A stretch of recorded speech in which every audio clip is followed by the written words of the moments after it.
입니다. 시편 11편 4절에서 7절까지입니다. 시편 11편 4절에서 7절까지.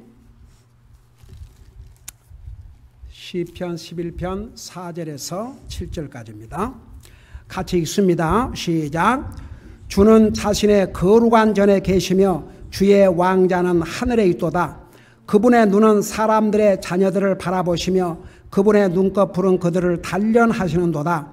주께서 의로운 자는 단련하시되 사악한 자와 폭력을 사랑하는 자는 그분의 혼이 미워하시는도다.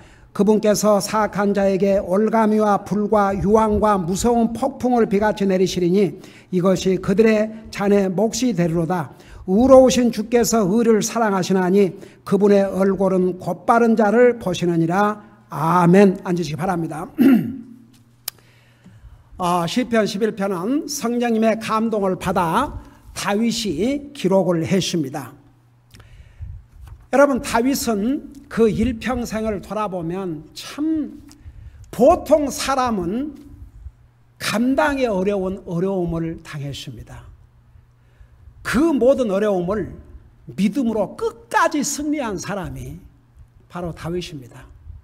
여러분, 지난번에도 잠깐 설명을 했지만 다윗은 나라가 위기에 몰려 있을 때에 적을 쳐 죽이고 이스라엘을 위기에서 구한 이스라엘의 영웅이었습니다. 과연 물을 길러온 여자들이 다윗이 죽인 자는 만만이요 사울이 죽인 자는 천천히요, 그게 잘못된 내용이 아닙니다. 한번 생각해 봐요. 적군의 장수가 날마다 나타나서 대표를 한 사람 보내라. 지금 국가가 위기에 처해 있을 때 다윗은 담대하게 목숨을 걸고 나가서 적의 대장 골리앗을 멋있게 죽였지 않습니까? 그 어린 목동이 그 골리앗에게 어떻게 보면 그냥 그 사람 자체가, 골리앗은 어마어마한 키도 크고 그냥 거기에 질릴 수 있는데 이스라엘의 군대들이 벌벌 떨고 있는 바닥에 다윗은 담대하게 물맷돌을 가지고 골리앗을 향해서 너는 창과 검으로 나오지만 나는 만군의 주 여호와의 이름으로 나가노라. 그래갖고 여지없이 죽여서 이스라엘에게 승리를 하게 줬지 않습니까? 근데 왕이라는 사울은 그때부터 이 다윗을 시기하기 시작한 것이죠. 그래서 다윗을 죽이려고 했습니다. 나중에는 보세요. 이 정치 세계는 무서운 세계입니다. 여러분, 다윗을 사위로 삼았지 않습니까? 자기 딸을 주어가고 사위로 삼으려는데 그게 진짜 사위 삼고 싶어서 그런 게 아니라 자기 딸을 준 대신에 적의 그 피부를 200개인가 가져오라고, 따로 쉽게 말하면 결혼할 때 주고받은 그런 다울이 그런 거 필요 없고 200명의 적의 목숨만 가져오면 된다. 그렇게 해서 죽게 만들려고. 그야말로 사울은 갖가지 방법으로 다윗을 죽여버리려고 했습니다. 그런데 다윗이 도망을 안 갔습니다. 심지어는 사울 왕을 위해서 악기를 플레이하다가 사울이 창으로 그를 쳐서 죽이려고 했음에도 불구하고 도망가지 않았습니다. 그러니까 주변에 친구들과 다윗을 아는 사람들이 도망가라. 너 이러다가 죽는다. 도망가라. 그렇게 권유했음에도 불구하고 다윗은 바로 도망가지 않았습니다. 언제까지? 하나님께서 그에게 분명한 지시가 있을 때까지 도망가지 않았습니다. 도리어 그 친구들이 도망가라고 했음에도 불구하고 나는 그냥 도망갈 수 없다. 왜? 나는 주님을 신뢰하고 있다. 내 생명을 쥐고 계신 분은 바로 나의 주님이시다. 나는 주님을 의지하고 있는데 왜 나더러 도망가라 하느냐. 자, 그 내용이 시작입니다. 그래서 제가 잠깐 복습하고 4절을 들어갈게요. 여기 보니까 내가 주를 신뢰하거늘, 다윗이 내가 주를 신뢰하거늘 어찌 너희가 내 혼에게 이르기를 새같이 너희 산으로 도망하라느냐. 여러분, 그냥 상황이 어렵다고 도망간 것만이 지혜로운 일이 아닙니다. 때로는 하나님의 때를 기다려야 됩니다. 결국 다윗은 도망갔지만 친구가 그 말 한다고 해서 바로 도망간 게 아니고 하나님의 때를 기다렸습니다. 왜? 주님을 추스했기 때문에. 우리가 이 세상 사실 저는 이런 생각이 들어요. 어쩌다 이렇게 차를 타고 집에를 가거나 하든 차를 타고 갈 때 이 많은 차들이 이렇게 길에 날마다, 요즘은 뭐 밤이고 낮이고 때를 가리지 않고 다녀요. 보면 차 사고가 나서 사람들도 많이 죽어요. 여러분, 1년에 차 사고로 죽는 사람이 6만 명이라면 이건 그 월남 전쟁 10년 동안 죽은 사람이 5만 명인데 그 숫자를 초월합니다. 정말 보면 사방대가 자동차 사고가 나가지고 얼마 전에 우리 해나 일 가는데 완전 그 길 일대가 막혀가지고 그냥 완전히 다른 길로 빠져갖고 갔는데 우리 해나만 간 게 아니고 그 출근한 직원들이 의사하고 모이고 다 늦었는데 그 전날 밤에 차가 사람을 쳐 죽이고 도망을 갔답니다. 그러니까 그리고 비행기 타고 다니는 지난번에 필라델피아에서 기차가 오다가 또 기차 탈선해갖고 얼마나 많은 사람이 죽었습니까? 그리고 배가 또 한국뿐만 아니라 얼마 전에 이제 일자를 찾아서 다른 나라를 다닌 사람들 참 불쌍하죠. 그 사람들을 싣고 가는 배가 침몰해가지고 얼마나 몇백 명이 죽임을 당했습니다. 하늘에도 땅에도 어디에도 안전한 곳이 없습니다. 우리가 55번을 타고 올라가면 꼭 그 시간에 비행기들이 줄줄이 와요. 저는 뭔 생각을 하냐면 정말 저 비행기 기계가 퍼펙트하고 운전한 조종사가 퍼펙트해서 수천만 명의 사람들이 정말 날마다 온 세계에서 비행기를 타고 다니겠는가? 정말 하나님께서 자비를 베풀어 주시기 때문이고 그 많은 찾아오고 나지만 정말 우리가 지금 살아있다는 게 아버지 은혜와 자비고 그래서 저는 항상 그런 생각해요. 이게 근데 두 가지 하나님의 은혜와 자비로 산다는 것을 깨닫고 하나님 앞에 감사한 사람도 있고 전혀 하나님은 상관도 하지 않는 사람도 있고 우리는 어떤 사람이 돼야 되느냐? 항상 하나님의 은혜에 감사하는 사람이 돼야지. 저 사람 아침에 이제 오늘 아침이라는 게 아니고 이제 아침에 걸을 때 참 하나님 앞에 얼마나 감사한지. 그러면 참 이런 공기도 맑은 이런 곳을 이렇게 걸으면서 과연 그것을 감사하는 많은 사람들이 걸어요. 그 사람들 중에 몇 사람이 하나님 앞에 감사하면서 걷겠는가? 다른 사람이 어떻다든 우리는 무조건 감사하고 걷자.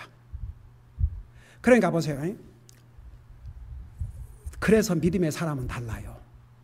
다윗의 주변에 있는 사람들은 일단 네 생명을 위해서 도망가라. 그게 친구들의 조언이었습니다. 그러나 다윗은 나는 주님을 트러스트하고 있는데 나더러 어디로 도망가라고 하느냐. 그러니까 우리 믿는 사람들은 항상 우리 생명은 주님의 손에 달려 있습니다. 그거 잊지 마세요. 하나님께서 우리의 생명을 이 땅에 허락하신 그 기간 동안은 아무도 손댈 수가 없습니다. 도리 어떤 사람 도리어 맨날 아파가지고 금방 죽을 것 같은데 10년 후에도 살아있고 그래요.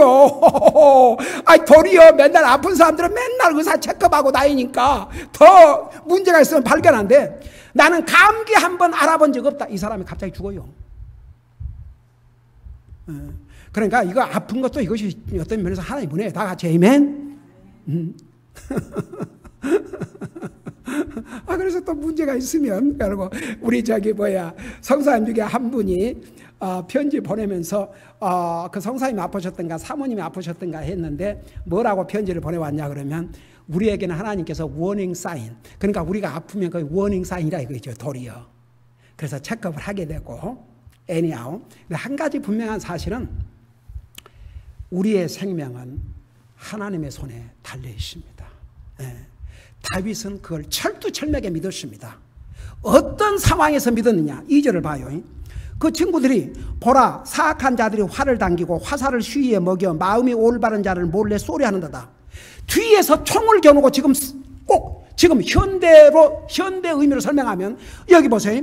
화살을 당기고 화살을 쏘면 완전히 ready to shoot 막 쌀 준비가 딱 되어 있는 거죠. 총을 뒤에다 겨누고 죽이려고 그러는데 당연히 도망가고자 하는 게 사람의 본성이지요. 그런데도 다윗은 도망갈 생각 안 했습니다. 왜? 하나님을 추려서하기 때문에. 그 다음 3절에 봐요. 기초들이 무너지면 의로운 자들이 무엇을 할 수 있으리요? 그러니까 이제 다윗의 친구들은 굉장히 그 리저너블하게 설명을 한 거죠. 여기에 기초들 두 가지로 설명했죠. 첫째, 네 생명을 잃어버리면 네가 무엇을 할 거냐? 아무리 네가 의로운 자라도 네가 무엇을 하겠느냐? 또한 자 지금 사울이 자기의 부하들을 동원해 갖고 이 다윗을 죽이려고 하지 않습니까? 여러분, 하나님께서 정부를 세우신 이유는 공의를 이루라고. 그래서 로마서 13장에 보면은 정부를 세운 목적을 분명히 얘기하고 있습니다. 악한 자를 벌하고 선한 자에게 상급을 주고. 그런데 선한 자를 도리어 죽이려고 하는 이 정부의 근본 원리를 왕이란 자부터 무너뜨리는데 네가 할 수 있는 일이 무엇이냐? 그러니까 도망가라고 그러죠. 저 좀 봐요.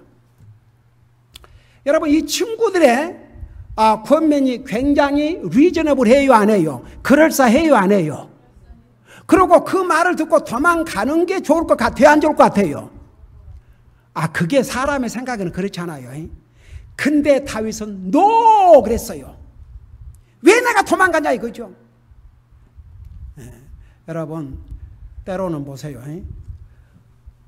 사람은요, 아무리 믿는 사람이라도 때로는 두려움이 올 때도 있고 염려도 되고 참 불안하기도 하고 그래요. 그러지만 그럴 때마다 우리에게는 성경의 시편에 보면 우리의 피난처시요, 환난 날에 우리의 피난처시요, 우리의 바위시요, 우리의 반석이시요. 여러분, 우리가 하나님을 안다고 하지만 하나님을 더 깊이 알아야 됩니다.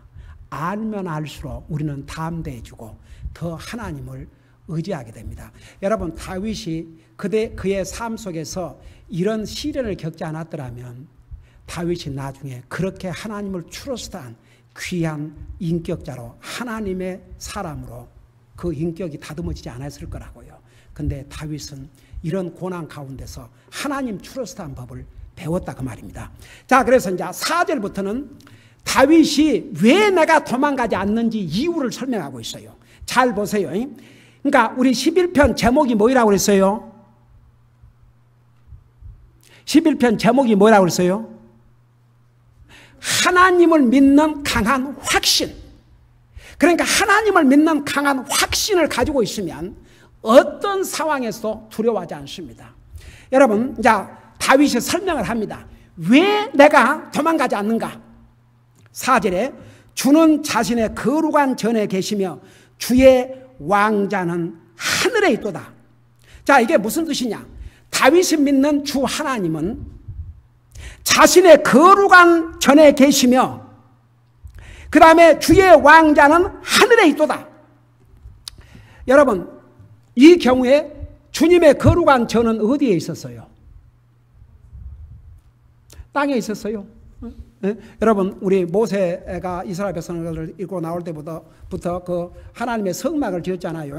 나중에 이제 결국은 다윗의 아들 솔로몬을 통해서 이제 세우셨지만 그 전에는 하나님의 성막이라는 게 있었어요. 주는 그것이 거룩한 장소였어요. 거룩한 전에 계시며 주의 왕자는 하늘에 있도다. 항상 왕자는 다스림을 가리켰어요. 이 경우에 주님은 하늘에 서고 땅에 서고 모든 걸 다 컨트롤하신다고 말입니다. 주님은 하나님의 거룩한 전에서 주님을 위해서 구별된, 자, 옛날에는 모세 시대 때는 그 대제사장이 그곳에 들어갔죠. 특별히 지성소에는 대제사장만 들어갔어요. 그곳에서 하나님을 만나고 거기서 제사를 지내고 했지 않습니까? 세크리파이스를 하나님 앞에 드리고 했지 않습니까? 그게 하나님이 임재하신 곳을 나타냈어요. 주님의 왕자는 이제 그 위치가 하늘나라에 있어요. 다스림을 가리켜요. 그러니까 주님이 미치지 않는 곳은 없다고 말입니다. 하늘과 땅에서 주님께서 다 보시고 아시고 컨트롤하고 계시는데 왜 내가 도망가냐 이겁니다. 아이고, 다윗이 산으로 도망간다고 해서 거기가 안전할 곳이 될 것 같습니까? 결국은 하나님의 품이 제일 안전해요. 다 같이? 하나님의 품이 가장 안전한 곳입니다. 뭐 다윗 친구들 말 듣고 산으로 도망간다고 해서 안전할 곳이 될 것 같아요. 그러면서 뭐라 하십니까? 그분의 눈은 사람들의 자녀를 바라보시며, 그러니까 특별히 주님, 여러분 보세요. 다른 도성에 보면 주님의 눈은 지구 땅 위를 두루 왔다 갔다 한다고 그랬어요. 하나님의 눈을 피할 것은 이 세상에 아무것도 없습니다. 아무것도 없고 아무도 없고, 주님의 눈을 피할, 여러분, 의인도 악인도 주님의 눈이 못 미치는 곳에 있지 않습니다. 그러니까 하나님께서 다 악인들이 하는 모든 것을 다 보고 계시는데 왜 내가 도망가냐 이거이죠. 그래서 그분의 눈은 사람들의 자녀들을 바라보시며 그분의 눈꺼풀은 그들을 단련하시는도다. 근데 특별히 여기서 하나님께서는 자기의 자녀들을 단련시키고 연단시키셔요. 여러분, 우리가 우리의 자녀들을 디시플린하고 연단하고 우리의 자녀들을 훈련시키려고 그러지 다른 사람 하려고 그러겠어요? 아이고, 나는 우리 교회 젊은이들 가정에서 다 아빠가 영적으로 서가지고 제대로 디스플레이를 못하니까 나라도 내가 저 아이들이 내가 낳은 자식이라면 어떻게 할 것인가, 이런 심정으로 디스플린을 하려고 해봤지만 소용이 없더라고요. 그러니까 하나님도 자기 자녀들을 훈련시키시고 단련시키시지 하나님의 자녀가 아닌 사람들을 단련시키고 훈련시키지 않으셔요. 그래서 여러분 히브리서 12장에 보면 하나님께서 자기의 자녀들, 자기의 사랑한 자들을 단련하시고 훈련하신다고 그랬습니다. 여러분 잠깐 히브리서 12장을 보세요. 하나님의 자녀들은 하나님과 특별한 관계에 있습니다. 하나님의 자녀들에게 하나님은 관심이 많으십니다. 하나님의 자녀들이 하나님의 말씀에 순종하고 정말 하나님과의 좋은 관계를 유지하고 살기를 원하십니다. 그게 하나님의 사랑이십니다. 여러분, 사랑하는 사람일수록 무관심하고 내버려 두지 않습니다. 하나님은 자기 자녀들을 사랑하시고 관심을 갖고 계시기 때문에 하나님의 자녀들이 잘못하면 당연히 연단 훈련을 시키는 거죠. 자, 히브리서 12장에 보세요. 히브리서 12장에 보면 이런 말씀이 있어요. 히브리서 12장 6절에 보면 주께서 사랑하는 자를 친히 징계하시고 자신이 받아들인 아들 받아 채찍질 하시느니라. 그 다음에 7절에 너희가 징계를 견뎌내면 하나님께서 아들을 대우하듯 너희를 대우하시나니 아버지가 징계하지 않는 자가 무슨 아들이냐. 저는 이 말씀 보면서요, 아버지라는 사람이 아들을 디스플레이 안 한다, 자식들을 디스플레이 안 한다, 그게 무슨 아버지냐 그랬어요. 아버지가 자식들이 뭘 하고 있는지, 무슨 생활을 하고 있는지, 뭘 하고 있는지 전혀 자녀들을 훈련시키지도 않는 그 아버지가 무슨 아버지냐 이거죠. 이름만 아버지죠. 이름만 만만 아버지.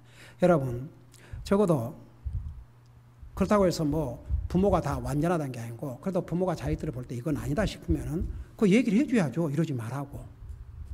근데 그걸 보고도 내버려 둔다, 그건 아니죠.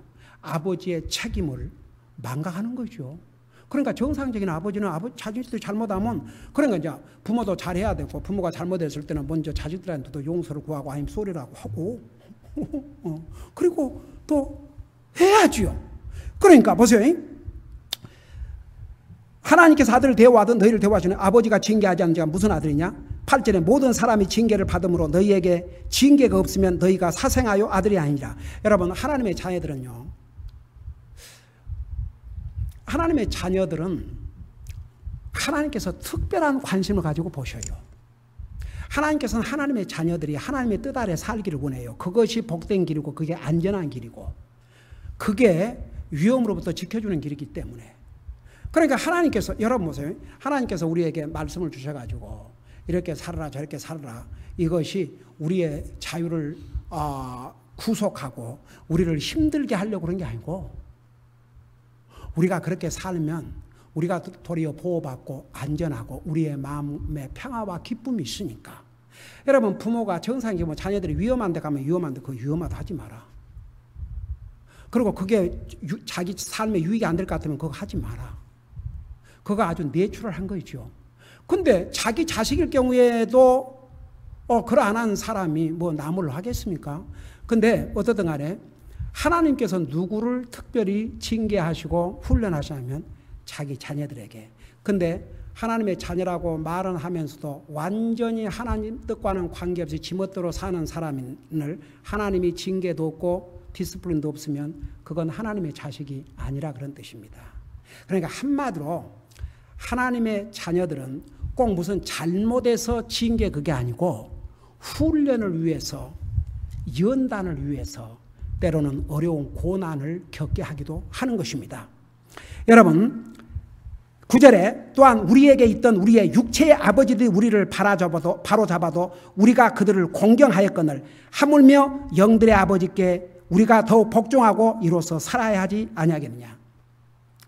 여러분, 요즘 자녀들이야 아이고 부모가 뭐 얘기해주면 싫어하고 그냥 잔소리로 여기고 그러는데, 자녀들도 부모가 정말 잘못된 걸 잘못된 것이라고 얘기해주고 그러면 안 된다고 얘기해주면 도리어 그런 부모를, 그런 아버지를 공경을 해야 됩니다.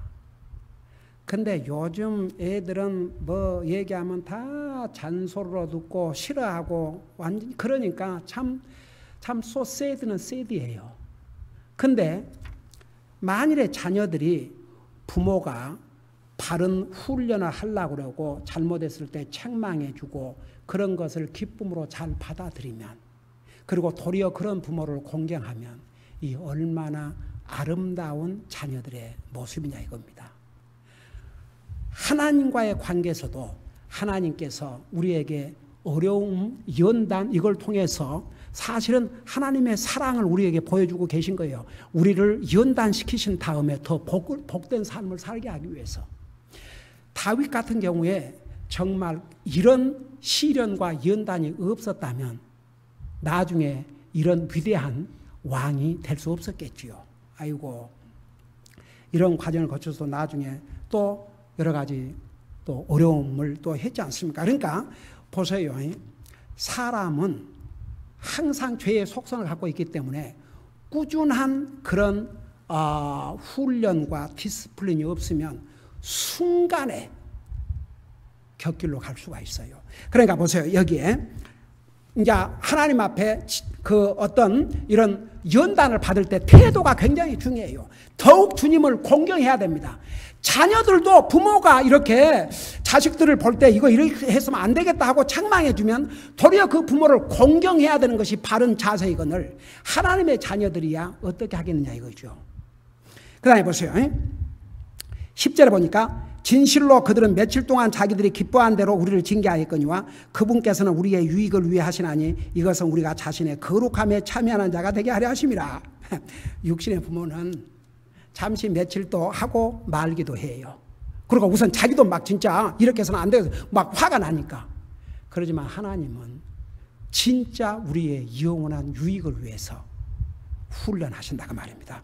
그렇고 11절에 이제 어떤 징계도 그 당시에는 기쁘게 보이지 아니하고 슬프게 보이나 그럼에도 불구하고 나중에는 그것으로 말미암아 단련자들에게 의의 화평의 열매를 맺느니라.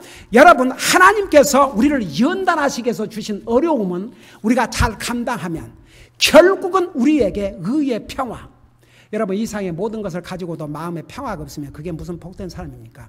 정말 이 땅에서도 평화로운 삶을 살기 위해서 우리 하나님께서 연단하신다고 말입니다. 여러분, 다윗은 젊은 날에 많은 고난을 겪었지만 나이가 들어서는 정말 평화로운 삶을 살았습니다. 존경받고 그 왕의 영광이 극치에 달할 정도로 그런 영광 중에 살다가 한나라 가지 않습니까? 그러니까 보세요.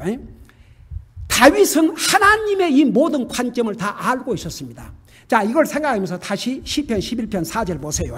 그러니까 다윗은 다 알고 있었어요. 자기에게 왜 이런 어려운 시련이 있는지 다 그걸 알고 있었다고 말입니다. 주는 자신의 거룩한 전에 계시며 주의 왕전 하늘에 있도다. 그분의 눈은 사람들의 자녀를 바라보시며 그분의 눈꺼풀은 그들을 단련하시는도다. 그러니까 자기도 하나님께서 지금 단련하고 계신다고 그렇게 믿었습니다. 그런데 여기에 그분의 눈꺼풀은 그들을 단련하신다. 그게 무슨 뜻이에요? 하나님의 눈꺼풀. 일단 눈꺼풀이 어디가 있어요? 여기 눈꺼풀. 요 눈꺼풀이 어떻게 사람을 단련합니까? 여러분 이 성경 그냥 일단 그냥 읽어가 버리죠. 근데 한 번씩 생각해 봐요. 이 눈꺼풀이 어떻게 사람을 단련해요? 그래서 저도 지금 연구를 해봤습니다. 이게 무슨 뜻인가 기도를 하면서 그래서 내 얼굴 표정을 이렇게 해봤어요. 한번 봐요. 예를 들어서 무슨 심각한 일이 있다든지 그럴 때 사람 얼굴 표정이 어때요? 자기도 모르게 찡그러져요? 안 찡그러져요? 예를 들어서 지금 무슨 심각한 일이 있다 그러면 그래요 안 그래요? 이 눈썹이 움직여요. 그래서 왜 성령님의 감동으로 기록한 이 하나님의 말씀에 이런 용어 한마디 한마디를 무시할 수가 없거든요. 여기서 제가 깨달은 교훈은 뭐냐 그러면 얼마나 하나님께서 더더구나 자기 자녀들을 연단하실 때 얼마나 관심을 쓰시고 신경을 쓰시고 계신다는 것을 보여주는 것입니다. 그 외에는 다른 설명을 할 수가 없어요. 주님의 눈꺼풀, 그러니까 사랑한 자를 채찍질한다는 거 그거 쉬운 일 아니에요. 사랑한 자를 매를 때린다는 거 쉬운 일이 아니에요. 저도 자식을 기르면서 매를 때려봤거든요. 이걸 매 때리고 나니까 뇌가 더 아픈 거예요. 맞은 자식은 육체가 아팠겠지만 때린 나는 그냥 가슴이 아파가지고 한 달 동안은 그냥 괴로웠네. 얼마나 마음이 아픈지. 그 어린 애기를 5살 먹은 애기를 저는 그 생각 하나님께서 사랑하는 자기 자녀들을 연단을 하셔야 되는데 그 연단하실 때에 얼마나 주님이 웃으시면서 그냥 깔깔대고 웃으면서 무슨 장난처럼 그렇게 연단하시겠어요. 얼마나 주님께서 신경을 쓰시고 관심을 쓰시고 그러면서 우리 주님이 네가 이 어려운 과정을 시련을 통과해야 된다. 이겨야 된다. 통과해야 된다. 이겨야 된다. 얼마나 관심을 가지고 보고 계시겠습니까? 저는 이 부분을 정말 쉬지 않는 하나님의 관심, 하나님의 패션, 자기 자녀들을 사랑하시는 하나님의 마음, 이런 시련과 연단이 없이는 안 되니까 그 하나님의 극진한 관심과 사랑의 표시로 그렇게 저에게 깨달음을 주셨습니다. 여러분 참 우리 하나님은 어메이징 하나님이세요. 그 다음에 5절에서도 그 부분을 설명하고 있습니다. 주께서 의로운 자는 단련하시되, 하나님께서 악한 자, 구원받지 않은 사람을 단련하신 게 아니고 구원받은 하나님의 자녀들을 단련하셔요. 구원받은 하나님의 자녀들을 연단을 시켜요. 왜? 하나님의 백성들이기 때문에. 하나님의 백성들이 아닌 사람은 연단 안 하셔요. 여러분 부모가 자기 자식을 훈련하는 것처럼 하나님께서 자기 자녀들을, 그래서 이게 뭐라 하십니까? 주께서 의로운 자, 여기에 의로운 자는 구원받은 하나님의 자녀들입니다. 하나님의 자녀들을 단련하시되 사악한 자와 폭력을 사랑하는 자는 그분의 혼이 미워하시는도다.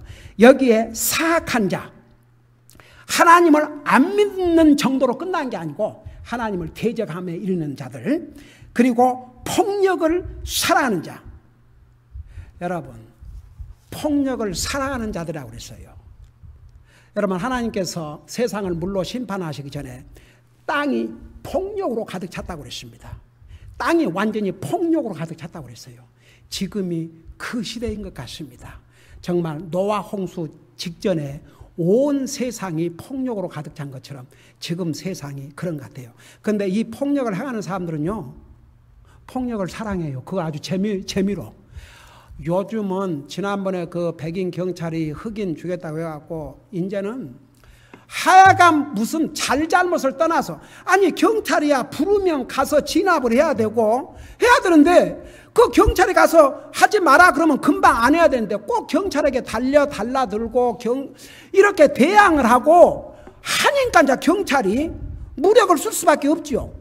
그래서 이제 이런 결과가 생기면 완전히 그냥 그 데모를 일으키고 하는데, 대부분 그런 폭력 데모가 있는 곳마다 진짜 그 주변 그 지역에 사는 사람들이 아니고 아야 도시를 몰려다니면서 폭력을 일삼는 이런 조직들이 돌아다니면서 앞장을 서고 있어요. 부추기고.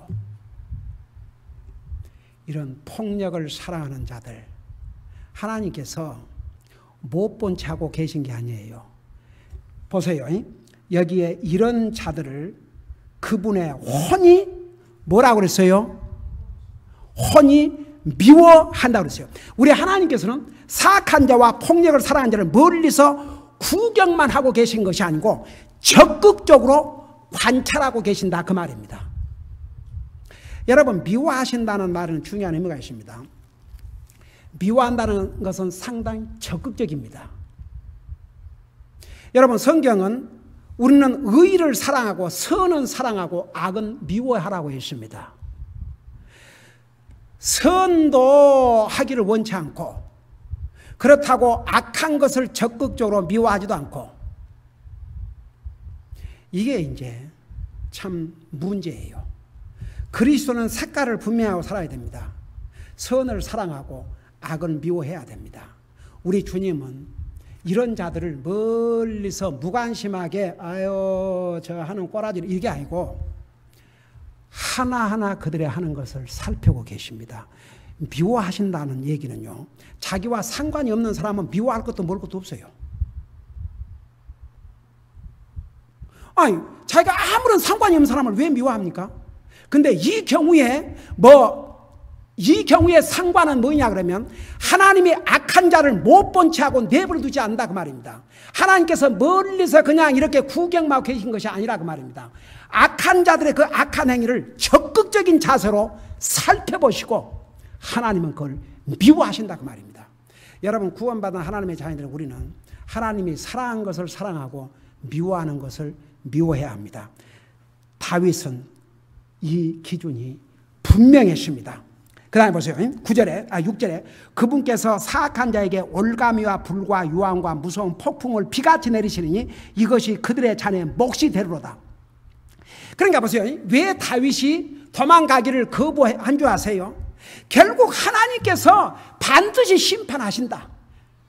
그리고 결국 하나님은 내 생명을 지켜주신다. 이게 바로 다윗이 하나님을 의지하고 믿는 아주 컨빅션, 확신이었습니다. 그러니까 다윗은 두려워할 필요가 없었습니다. 다윗은 도망갈 필요가 없었습니다. 다윗은 하나님에 대한 그 관점에서 모든 상황을 보고 있었습니다. 그러니까 대단한 사람이죠. 근데 여기에 하나님께서 사악한 자를 심판하신 4가지 방법을 설명하고 있습니다. 자, 보세요. 첫째가 올감이라고 했습니다. 올감이라는 게 덫입니다. 여러분, 옛날에는 그 한국에서 쥐를 잡는 방법이, 내 어렸을 때에 왜 너무 쥐들이 그렇게 많은지. 근데 미국에서도 쥐를 봤어요. 쥐. 미국에서. 내가 신학교 다니는데, 내가 이제 그 동부에는 지하가 있지 않습니까? 지하에 내 서재실을 만들어 놓고, 이제 밤 11시에 집에 와서 식당 맞추고 집에 와서, 내가 식당 비즈니스 했으니까, 와서 12시에 밥을 먹고, 그때부터, 이제 숙제를 하는데, 저 하루에 2시간 자고, 2시간. 2 hours. I am not kidding. 2 hours every day.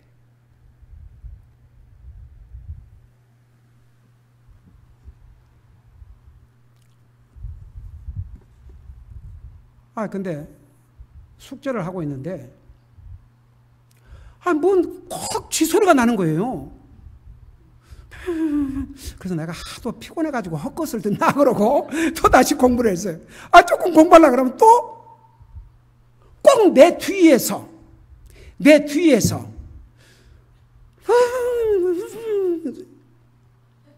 그래서 화가 나서 그냥 이 책꽂이를 팍 치면은 또 조용했다. 조금 있으면 또 그래요. 그래서 이 책꽂이를 좀 옮기려니까 책이 가득 차고 이거 옮길 수가 있어야지.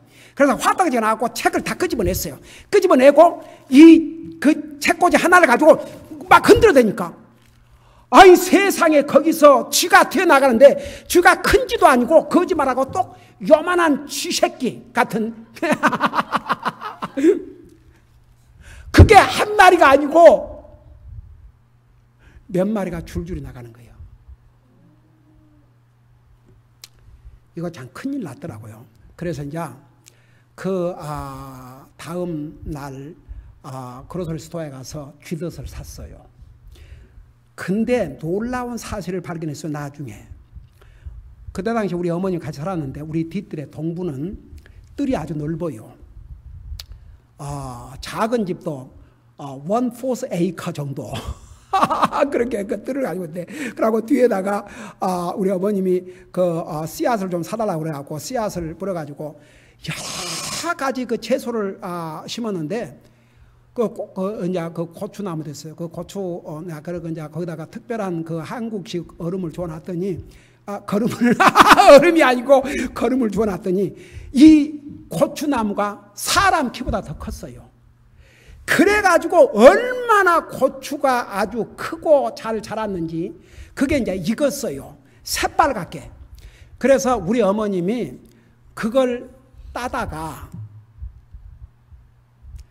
어머님 방에 그 장롱에다가 이렇게 넣어놨어요. 근데 나는 쥐가 고추를 그렇게 좋아하는지 몰랐습니다. 그 매운 고춧가루를 여러분 짐승의 위가 사람의 위와는 비교할 수 없이 튼튼하고 강한 것 같아요. 여러분 보세요. 조그만 새 들고 모이고 그 먹는 더러운 거 사람이 그 묵었다가는 그냥 금방 그냥 병들어 죽지요. 그런 썩은 것을 먹고 살아요, 여러분. 근데 얼마나 위가 튼튼하면. 근데 쥐가 사람이 그런 매운 고추를 먹으면 사람도 얼마나 괴로울 텐데 쥐에게는 그 고추 매운 거의 그들의 특별 음식인 것 같아요.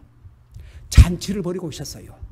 그리고 나중에 보니까 그걸 물어다가 그 2층에 있는 우리 어머니 방에서 그 고추를 물어다가 그걸 찢어가지고 그걸 다 어디에 와서 자리를 잡고 잔치를 벌이고 있었냐 그러면 내 책꽂이 뒤에.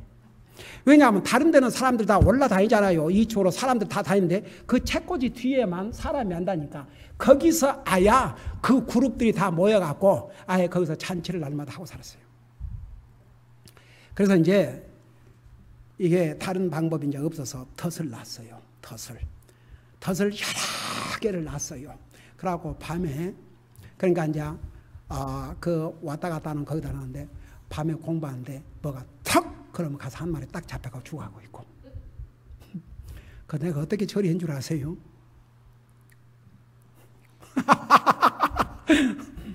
그거 갖다 어디다 버리기도 그거 하고 그러고 조그만하고 그러니까 그 토일에서 넣어갖고 그냥 해버렸어요. 참, 난 기가 막혀서. 그래갖고 하나씩 잡아 죽였어요. 예. 그리고 나중에 이제 그 고추들을 다 이제 잘 해가지고 그런 경험이 있습니다. 덫이라는 게 사람을, 덫이라는 게 그 짐승을 잡는 아주 효과적인 방법이에요. 여러분 봐요. 다윗은 방금 지 얘기는 이제 저리 제쳐두고 다윗은 자기가 당하는 모든 어려움을 자기 관점에서 본 게 아니고 하나님의 관점에서 보았습니다. 그게 보통 사람과 달라요. 보통 사람은 우리 삶에 힘들고 어려움이 오면 왜 나에게 이런 일이 있는가? 그렇게 먼저 질문이 나가요. 근데 믿음으로 사는 하나님의 사람들은 하나님의 관점에서 얼른 봐야 됩니다. 하나님, 이 어려움을 통해서 주님, 저에게 무엇을 보여주시려고 합니까? 이 어려움을 통해서 주님, 제가 어떻게 해야 합니까? 하나님의 관점에서 보아야 됩니다. 그래야 해결책을 찾습니다. 사람의 관점에서 보면 자기도 모르게 하나님 원망하게 되고 하나님께서 그 어려움을 통해서 나를 연단하고자 하는데 도리어 연단을 못하고 말 때가 많이 있습니다. 그러니까 보세요. 한 가지, 자 오늘 여기까지 하고 마칠게요. 오늘 다 마치려는데 그 다음에 세 가지 방법에 대해서도 설명이 필요해요. 한 가지, 믿음의 사람과 그렇지 못한 사람들은 어떤 우리에게 시련이 올 때 하나님 믿는 사람은 얼른 하나님 관점에서 봐요. 그래서 하나님의 방법으로 이걸 해결하려고 해요. 그리고 하나님의 때를 또 기다립니다. 그러나 사람의 관점에서만 보면 여러분 아프면 그게 뭐가 좋습니까? 저도 그 눈이 이러니까 정신이 하나도 없어요. 어떨 때는. 그래갖고 그 아침에 성경을 이렇게 디보셔널 성경을 읽으면 이게 보였다가 안 보였다, 보였다 안 보였다. 그래요.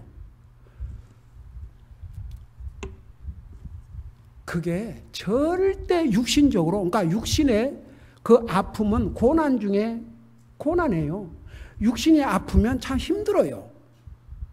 근데 육신이 아프다고 내가 이래갖고 그러고 왜 하나님께서 이렇게 열심히 주님 섬기고 있는데 이렇게 그냥 성경 열심히 읽으려는데 그냥 그런 식으로 많이 생각한다 그러면 그건 시작부터 잘못된 거고 절대 제 마음에 평안을 가질 수 없죠. 그러니까 얼른 그래도 눈에 불편함이 있지만 그래도 하나님께서 그 많은 사고와 질병 가운데 살려주시고 아님도 주님을 섬길 수 있도록 기회를 주시고 그러니까 그 감사하고 또 진절하고 또 우리 성도들 가운데 아픈 형제 자매들을 생각하면서 내 아픔은 또 잊어버리고 지나가고 그래요.